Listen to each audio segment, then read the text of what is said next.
We left Santorini, Greece the night before, sailing out past glowing cliffs and white buildings lit up over the water. Then, the next morning, we woke up in an entirely different world, Kusadasi, Turkey, where our Best of Ephesus tour began.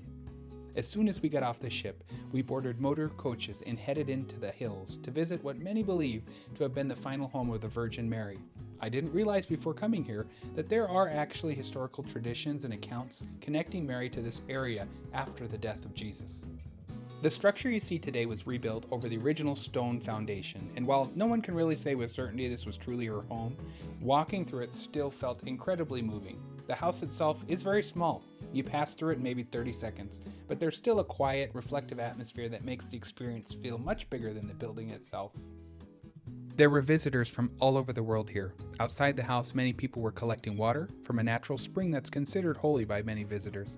Some were filling containers to take home, while others were blessing themselves or loved ones with the water. One thing that I appreciated about this stop was it didn't feel overly commercialized, even despite the crowds. There were religious keepsakes, there were rosaries available, and we were even given small ceramic containers with images of the Virgin Mary so we could bring them home and give some of the spring water as a keepsake for family members. Even if you're not religious, this stop has a really unique atmosphere, peaceful, historic, and surprisingly emotional. The next part of the excursion brought us to the ancient city of Ephesus, which ended up being one of the most impressive historical sites we visited on the entire trip. At its peak, Ephesus had an estimated population of about 250,000 people, making it one of the largest and most important cities in the Roman Empire. Walking through the city, you can really picture what life must have been like here nearly 2,000 years ago. The marble streets, massive public buildings, marketplaces, and temples make the scale of the city feel very real.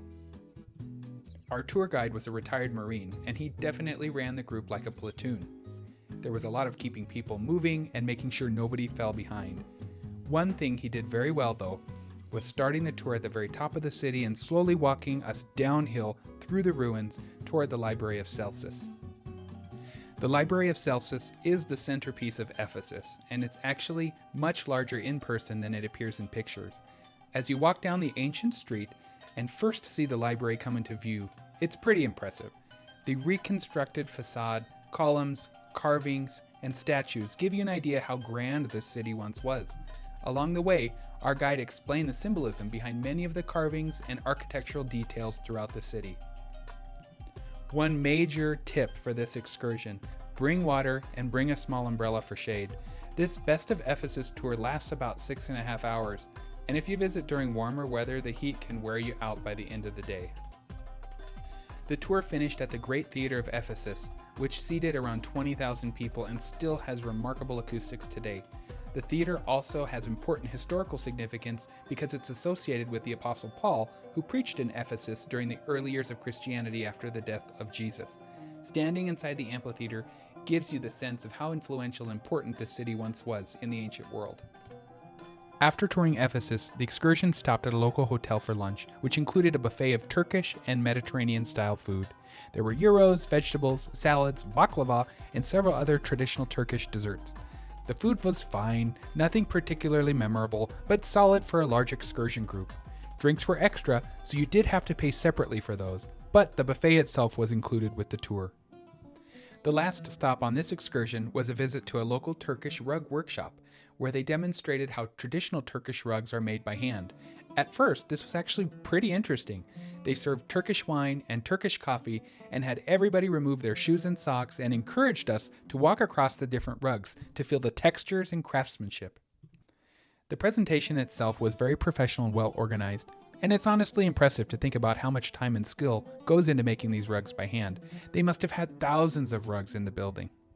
This part of the tour definitely felt the most commercialized, and honestly, a little uncomfortable.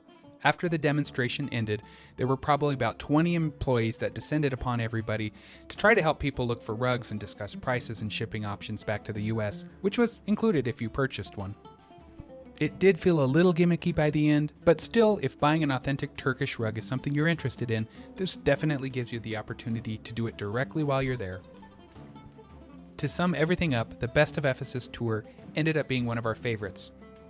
Some of the most impressive history and ruins we saw on the trip were here in Turkey, and I'm really glad Royal Caribbean included this port on the itinerary because it ended up being far more interesting than I had expected. For all 6 of us, this excursion cost about $950, which comes out to about $160 a person. For the amount that we saw during the day, it felt well worth it. We booked it pretty far in advance and chose this version instead of the ultimate Ephesus tour because the main difference was access to some covered excavated homes, and for us, that wasn't worth the extra cost for the ultimate Ephesus tour. Between the House of the Virgin Mary, the ancient city of Ephesus, and the overall historical experience, this ended up being one of the highlights of the 7-night Greek Isles cruise.